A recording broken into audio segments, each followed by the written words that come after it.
Welcome, everybody. This is Edgardo Balentine. And this is Scott DiGregorio, and welcome to the Real Estate of Tomorrow podcast, where we're going to discuss the rapidly changing landscape of the real estate industry. And the steps that you need to take today in order to survive tomorrow. Look, I'm going to give you the perspective of a 25-year veteran, somebody who has been there and done that. With Jesus line for all fart, okay? Screw you, man. Look, I'm going to give you a fresh perspective from somebody that's applying those steps today. So that basically means you're young and you don't know shit. All right. Let's get this started.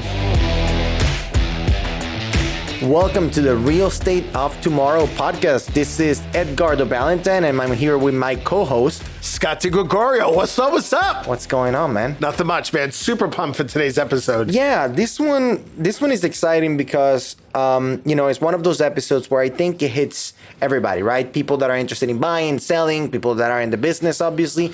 And we have some personal experience with this one. And I think, we have various experience with this, and I'm very curious to, I'm honestly very curious to hear what your experience has been. I know. Well, first of all, what are we talking about today, Scott? I was waiting for you to get there, bro. I'm just gonna start jumping. He's going on and on. So it's a secret. So we're talking about investment properties today. Okay, we're talking about the numbers of investment properties. We're talking about using investment properties as an inflation hedge. We're talking about for real estate agent. Using it as a niche to get into, and then our personal experiences with our investment properties. Well, and I think it's important to talk about this in a time where, prices continue to go up. We can discuss that, whether they're going up or at the same pace or whatever. Prices are high, right? Prices are higher than they were last year and the year before. So and rents prices are high. Yeah, but without talking about the benefits of it, I think the investment property idea, it's an idea that for a lot of people kind of like disappeared, right? Because it takes more money to buy an investment property Absolutely. right now. It takes more money to finance an investment property right now. The rates are much higher than they were a couple of years ago when it comes to investment properties. Things like, at least in this area, insurance is extremely high compared to how it was 2 years ago. Flood insurance went up. So, it's the idea of buying an investment property still a good idea, right? I've had a lot of conversations with clients where they literally talked to me and said, look, Ed, I just don't know if this is something that makes sense for us right now. And, we can talk into, does it make sense for your particular situation? But an investment property makes as much sense today as it did 2 years ago. And that's what we want to talk a little bit about. And I think as a realtor, since this is mostly for a real estate audience, I think it's now more important than ever to have a good understanding of why somebody should invest in property, because it's not as obvious as it was maybe 2 years ago for the general population. So let's jump in. All right, look, and I think we got to start off by discussing the numbers of it. Okay, one of the things that everybody has to understand is that investment properties is a numbers-based equation. How much the house is worth is based on numbers. But what I see so many times is that investors are not looking at the entire picture of the financial gains. Okay, I know there's a tool that we use that breaks this all down. But the first thing you have to understand is you have to look at the cash flow of things. Right. And not just the cash flow today. How long are you going to own the property for? What is the average rent increase year over year? Okay, so I know nationally the rent goes up about 4% a year. I realize the last 2 years have been significantly higher, but 4% is a safe number. Maybe you're a conservative person, you want to use 3 or 2, but you shouldn't use 0, because there's no way, if you're renting the house out for the same amount of money 10 years from now as you are today, you need to listen to more of our episodes because you're messing that up. Yeah. So what is the cash flow long term, including the projected rent increases and including the projected maintenance costs and repairs? So what is the real legitimate long-term cash flow? And just to add, something else to that, it's vacancy numbers, right? Sure. It's always a good idea to throw in a little vacancy number. I mean, right now there's virtually 0 vacancies, but even when we do our numbers, we use that percentage. To be super conservative, you can use 75, 80%, but it depends on the area. Yeah, right? and look, in Southwest Florida, and all the years I'm doing this, I've I don't think I've ever seen the vacancy rate be higher than 5%. But yeah, you gotta factor something in. You're 100% right. And look, this is I want to say, when I say vacancy at 80%, I mean occupancy. Right. So anyway, the cash flow is the first piece of it. And the second piece of the numbers, Ed? It's appreciation, right? At the end of the day, cash flow, it's something that's super important because it's something that you feel on a month-to-month basis. But at the same time, when you're buying real estate, you're making a decision to buy one asset over another, right? You're buying real estate. And one thing that's exciting about real estate is, besides giving you that little bit every single month, it also appreciates in value, right? And the expectation of appreciation, even today, they're very strong, right? I mean, we're talking anywhere between 12% and 4%, I think is the lowest one that we've seen amongst the different things that we follow. Obviously, like you say, when we look at the last 2 years, things appreciated at, everything doubled in 2 years.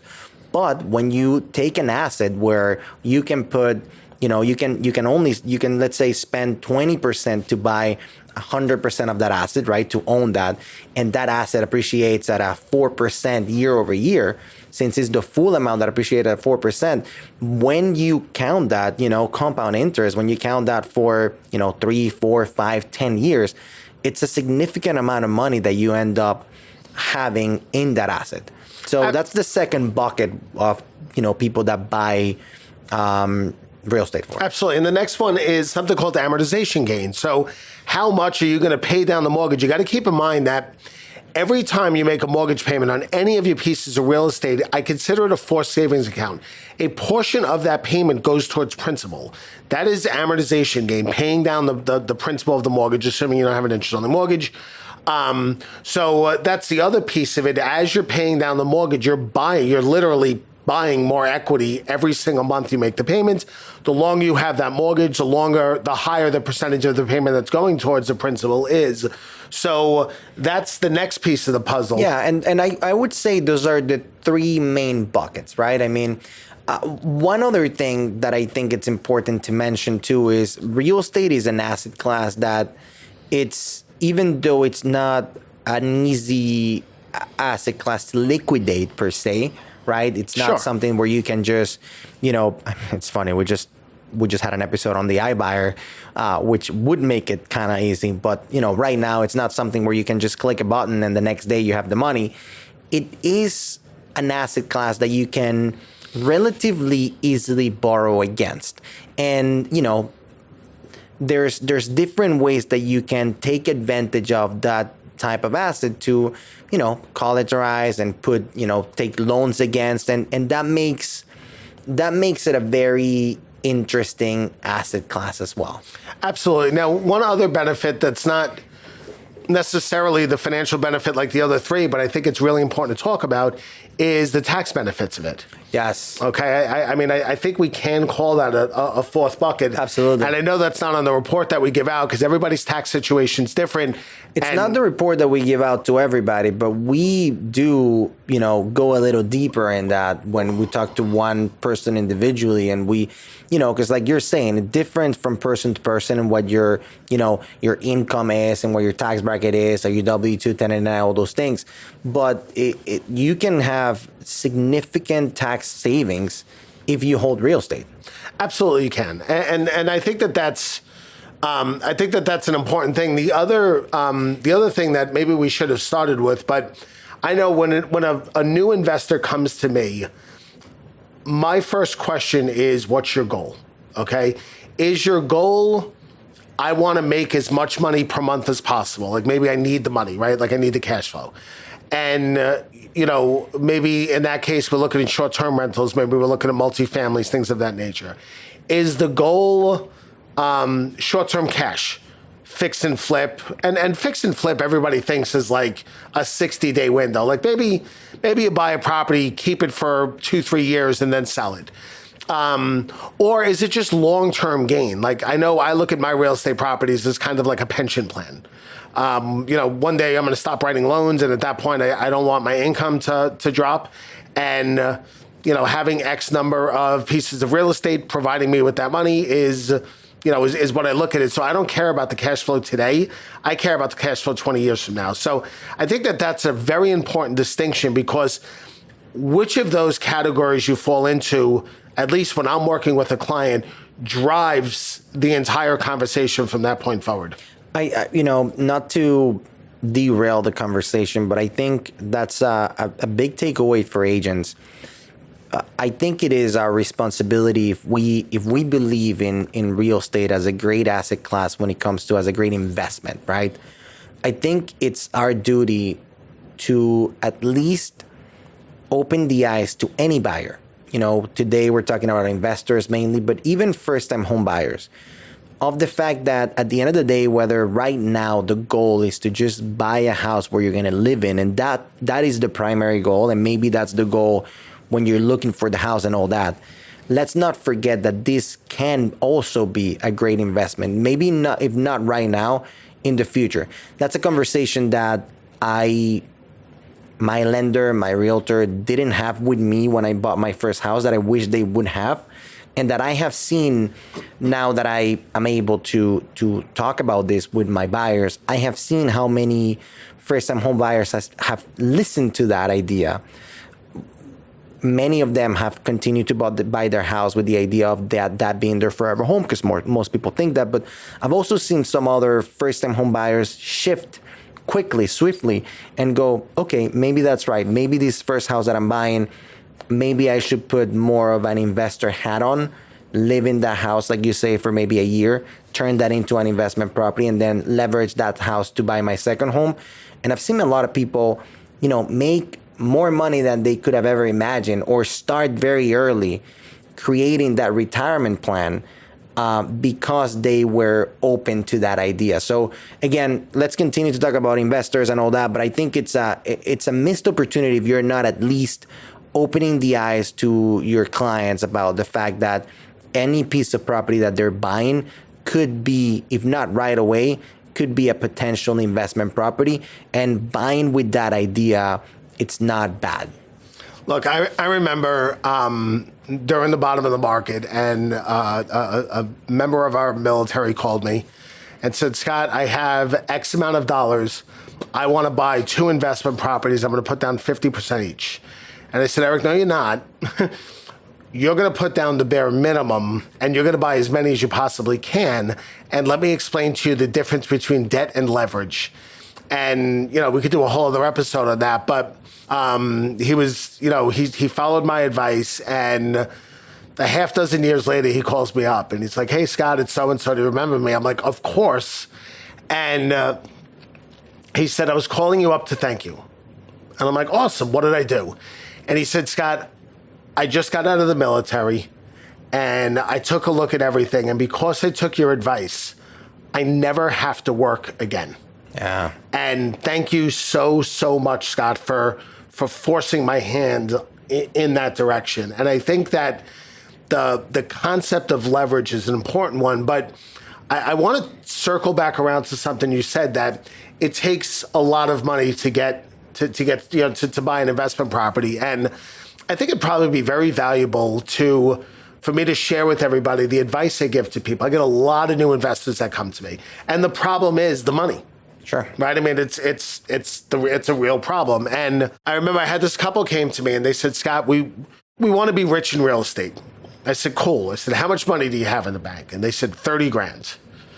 I said, okay. I said, how bad do you want it? They said, bad. I said, do you want to eat some crap for it? They said, depends how much crap, but I mean, I'll eat some crap. And I said, look, buy a 2 to 4 unit family property. Live in one side, rent the other. FHA, 3.5% down. Right. Give it a couple years, refinance that into conventional, take out a home equity line of credit, okay, so to have access to that equity, move out, rent out the unit you vacated, use the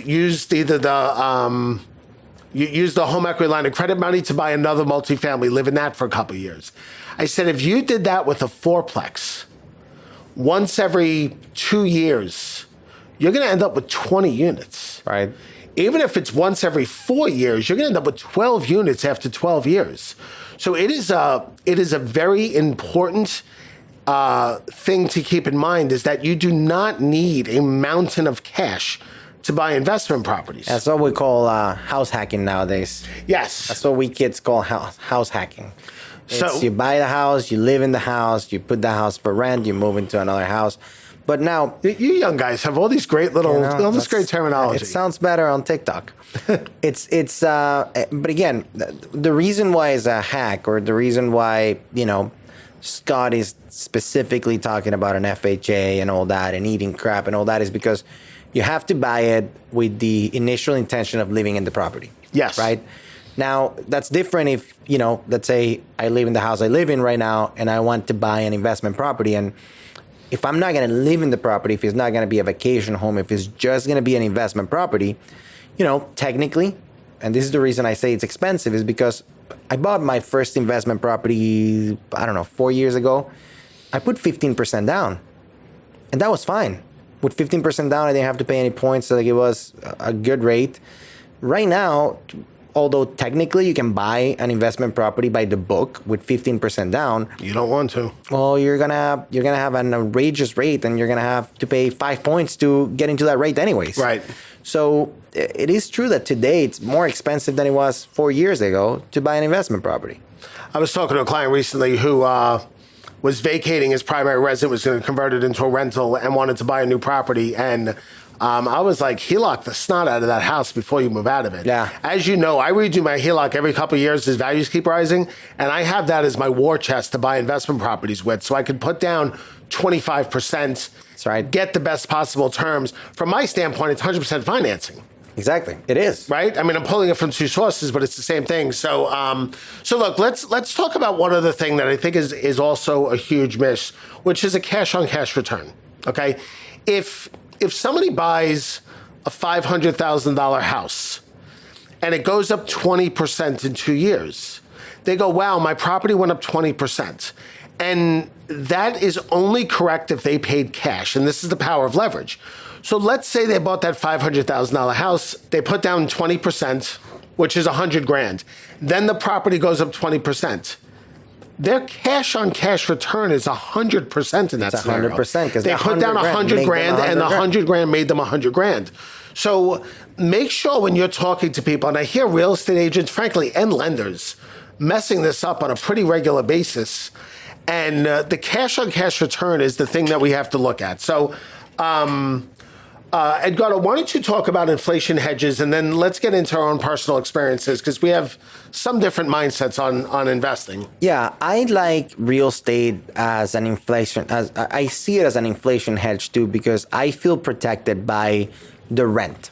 Okay, as the cost of living goes up, obviously that's a problem. That's inflation, right? I can increase the cost of rent because I feel like the cost of rent goes up with that same number as inflation goes up. So to me, it's a very protected asset class, because my cash flow, at least, even though I can't necessarily, control what the appreciation portion is going to be, the cash flow that I'm getting, I can adjust. And I don't know how many other things I can buy where I can adjust the cash flow. So as I need to, I can increase that rent or decrease that rent to fit whatever, inflation or whatever the economics are doing at that point. So I like the ability to do that, and it makes me feel like just as a whole, it's a safer investment than maybe my other investments. Okay, makes sense. So let's talk about our own stuff. We didn't talk about this in the kind of pre-episode thing, but why don't you kind of lay out the investment, the properties you have right now? What are your thoughts for them? What are your long-term pieces? And then I'll go. I've had a couple different experiences with my investment properties, and I think for the short period of time I've been doing this, I've been trying to do it as aggressively as my wife allows me to, because every once in a while she's like, no more properties, and then we buy one, and then no more properties. So far in my personal portfolio, I bought my personal house. Let's not count that. I bought an investment property that was for long-term rent about 4 years ago. Like I said, that's a property that when I bought it with the intention of holding it forever, just receiving rent, and kind of like you're saying, thinking whatever. When I retire, I'm gonna owe $0 on that. The rental, it's probably gonna be, $200 to $2,500 conservatively, and that's just a little cash flow machine for me. So that's kind of been my set. Now I have to say, and this is my issue with this property, since if I can get specific, is I bought this house 4 years ago, and I immediately rented it to somebody that I knew, some friends of the family. And that is something that have messed with me financially, because I never increased rent. You just said that's terrible, that I never increased rent. And this is the thing. What's really terrible is mixing friends with money. But I know. But I just, again, we're being completely honest here, right? It's just between you and I. So. And the 3 people listening. Hey, babe. Yeah, right. She doesn't listen. Yeah. Yeah. So I haven't increased rent. Now, my insurance has gone up. My taxes have gone up. So my cost of carrying the property went up, but I was able to refinance it at a much, much lower rate, which basically increased my cash flow. But I just got my new insurance quote, and I just got my new tax bill. And unfortunately, I'm at that point where I'm going to have that awkward conversation. I'll probably run the best deal in Bonita Springs right now on that property. Sure. So that's one that I've had for 4 years. Then after that one, I actually bought, I don't know if this is the right order, but whatever. I actually bought the building where I run my mortgage practice out. That was the most expensive one I bought, and it was pretty scary because it was commercial. So I didn't feel like I knew much about it, but financially it's been a great investment. I mean, by the time I pay for the rent that I used to, by the time I account for the rent that I used to pay, it makes 100% sense. I'm going to keep that property forever, because the amount of things that I can do with that one, I rent out one side of it right now, but I can rent out individual offices. I can, obviously rent out the whole thing, but it's amazing, and it runs its own business. Then I have another one that I bought recently, and that one I am doing an Airbnb on it. And, for a little bit, I carried 2 Airbnbs. One of them I could only rent on a month-to-month basis, and it was doing great. And the one that I have right now, it's not doing as hot as I expected it to be, but during season rents really, really well.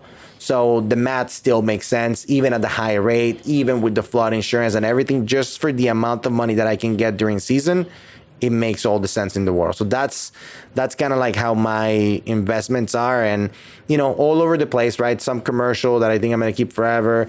The one that's long term that again I think I'm going to keep forever.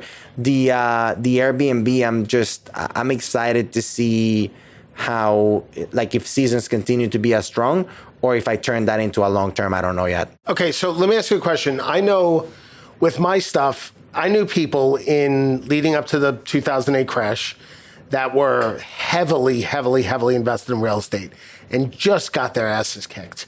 So as a result of that, I try very hard to keep, give or take, a 50-50 ratio between what I have in the stock market and what I have in equity in my properties. Where is that part of your decision-making process at all? Like, is that honestly, in your head? No, that's probably more in my financial advisor's head than my head. But no. However, what I think about is all of those properties are entry-level properties. So the amount of rent that I need is so low that I feel a sense of protection, because, a family of, 4 will always, they're going to have to find something that's anywhere from $1,500 to $2,500, no matter where the economy is. So I feel like I don't need to rent them for very much for it to make sense. Gotcha. Okay. So in my world, I have 2 primary, like 2 investment properties now, and then I'm shopping for a third one. So I have I have one property. It's something my father-in-law uses when he's down here. So clearly not a cash flow. It's free and clear. Do you Airbnb it when he's done? I don't. I want to, and was informed by my wife that that's not a good idea. Oh, okay. So and there are it's not certain a good times in idea. life that you just know that you should just say, okay. So that's that one. The other property that I have is been interesting. So I said to you so passionately that you should never mix friends with money because I had a long sequence of events, but I had some friends that were in a jam. Scott, can I rent out your house? Sure, no problem. Can we do it cheap? Sure, no problem. A few months turned into much longer than that, and then we're just in the process of finishing up the remodel on that. I thought you were going to say we're just in the process of evicting. No. So, but we're just in the process of converting that to an Airbnb as well. All right, cool. You know, I think the Airbnb market is going to be very strong for a very long time. But one question I want to ask you, Ed, like, okay, you're relatively new to this, right? I've had properties on and, you know, back and forth, had them sold and whatever for years. What do you know now that you didn't know on day one? Maybe fears you had back then that weren't necessary, or mistakes you made that you could avoid? Yeah, one of my biggest regrets I have been not taking advantage of the house hacking that we talked about. I think that anybody that should take advantage of that. If you can't take advantage of that, talk to everybody that could take advantage of that, like my kids and things like that. I definitely wanted to take advantage of, because again, the output of money that you need to put down now is a lot more. So that's one thing that has been, extremely, extremely important. The other thing is, I think doing more research on the properties about the finances of it, like I feel very confident with the moves that I'm making because I really, really understand what the payments are gonna be on this property prior to putting offers and doing things like that. So that's one. And then the other thing is, my biggest regret with the real estate that I have bought or I haven't bought is not, I don't regret anything that I have bought. I regret a lot of the ones that I didn't buy. And same here. And well, I was going to ask you this. I have been actively doing this just over the past 4 years, so I haven't seen a harsh decline like you have. But that's my number one regret, is a lot of properties that I didn't pick up, that I wasn't aggressive enough for, what I now look back and think, man, I missed out on that opportunity for $10,000, $15,000, where now that means nothing compared to the cash flow, the value of the property, the tax benefits, all of that. So before you answer that, my other takeaway is I never bought properties thinking of the tax benefits. And let me tell you, for somebody that for a long time has been W-2, it's a great way to take advantage of taxes that maybe you don't have when you're a W-2. So what about, so again, my question to you is, you have seen in the ups and downs of the market. Sure. Would you still agree that lack of action is worse than, maybe buying certain things? Yeah, I think, look, I mean, it's funny, right? Like, I give really good advice to my clients, but when it's your money and your situation and your everything, it's different, right? Of course. I mean, you can't ignore the emotions of whether I'm pulling it out of my HELOC or not. Like, I'm spending $50, $100, $200,000. Like, Yeah, of course. that's a very real thing. What if it doesn't rent, and the what ifs, right? So, but I would agree with you that my biggest regrets are the ones we didn't take. In my world, and it doesn't make a ton of sense, but I get real, like, I got to put money into stocks.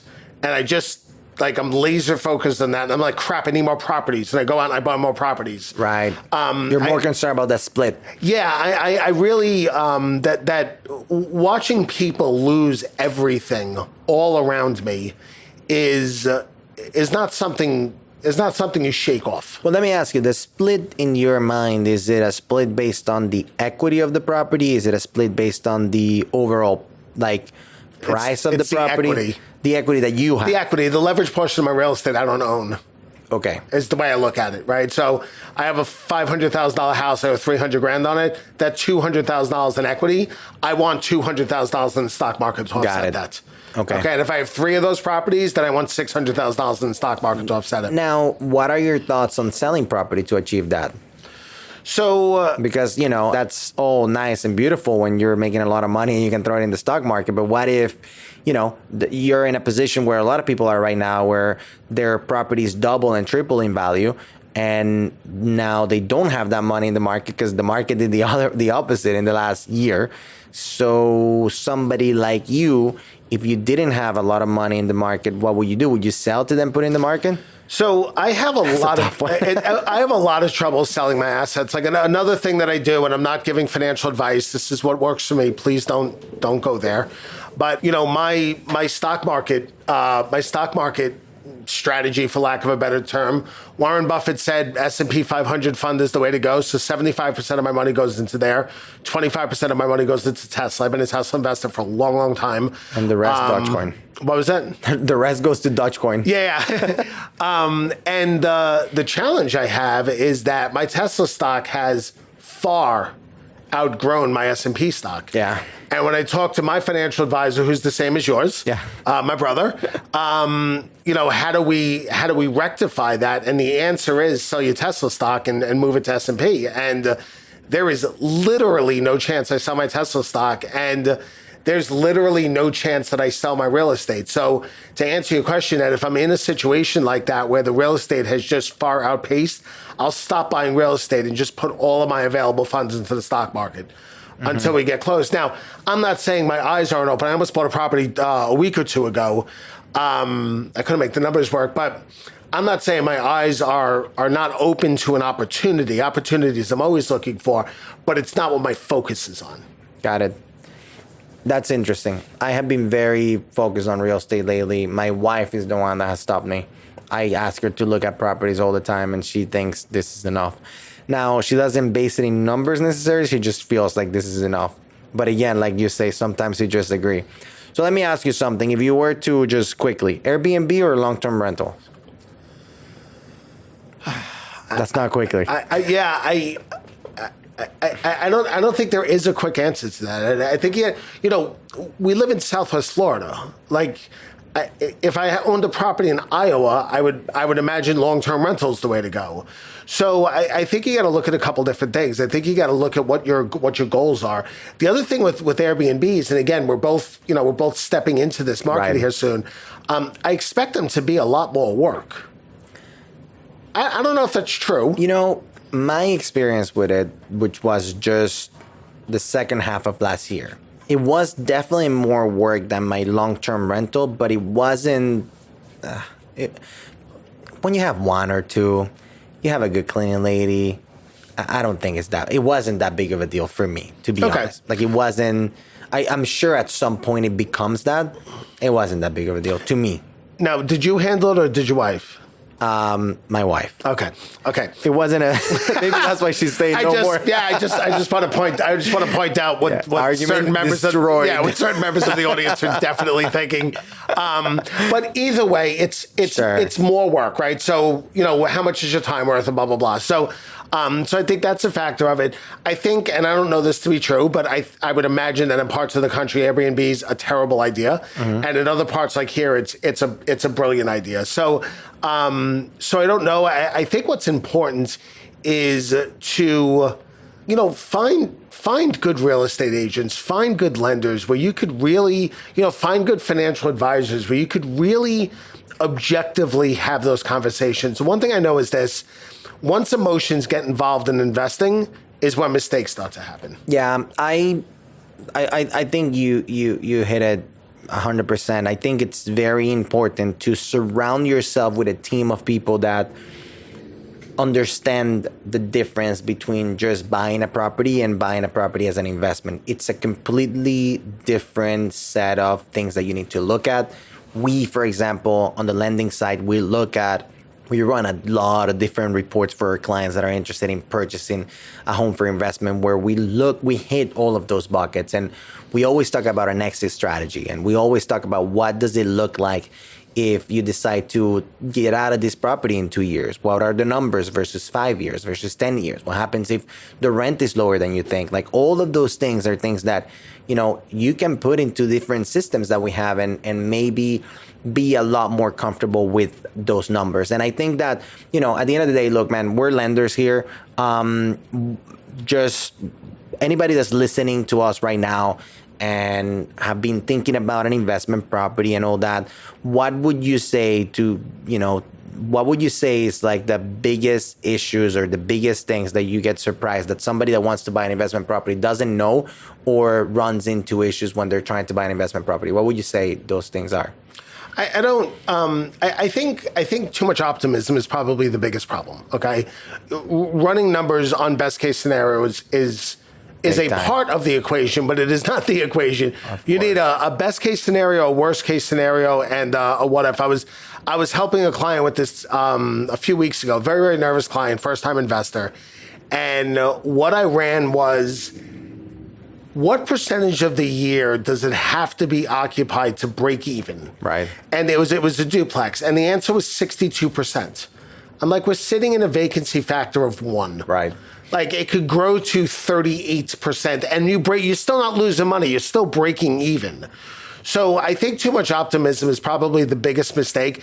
The second thing is the cash flow management. So, in my opinion, when a new property is bought, every single nickel goes into a reserve account for that property, where you have, 3 months worth of carrying costs, or 6 months worth of carrying costs.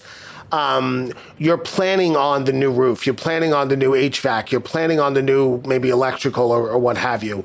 You got to put some thought into that. And then the other thing that I think people do wrong is they don't treat each property as a business. Each property should be owned by some sort of an entity. It could be a trust, but something. It should have its own bank statements.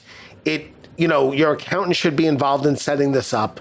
I feel like too many people don't treat it like a business. And I think that I've seen the repercussions of that, where something breaks. I don't have the money. I don't have reserves. I don't have this, that, or the other.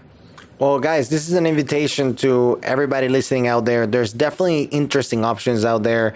In the mortgage world, there's a lot of different options that have come lately. I think we're going to talk about that in the next episode, on different, maybe more strategic options, especially when it comes to buying investment properties that are available out there that, maybe weren't before. So I think it's always good to have a conversation with your lender, with us, or your lender, or us. I recommend us. But it's always a good idea to have a conversation. And guys, if you're in real estate, my best clients right now, my best customers right now are clients that are investors. Those have been the ones that keep coming back. Those have been the ones that seem to appreciate the expertise that I bring to the table more. So I highly recommend, if you're a real estate agent out there, spend some time and get educated on what investors are looking for. Spend some time and maybe some money, or if you don't have the money, spend some time and look for lenders, look for title companies, look for mentors that have the different programs that they use to talk to investors, because an investor wants one thing and one thing only, and it's a good ROI.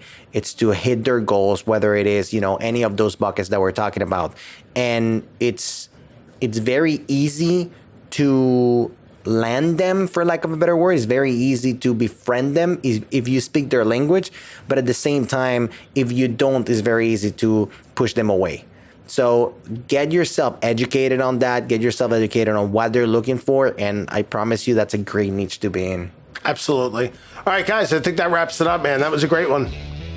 Peace. See ya.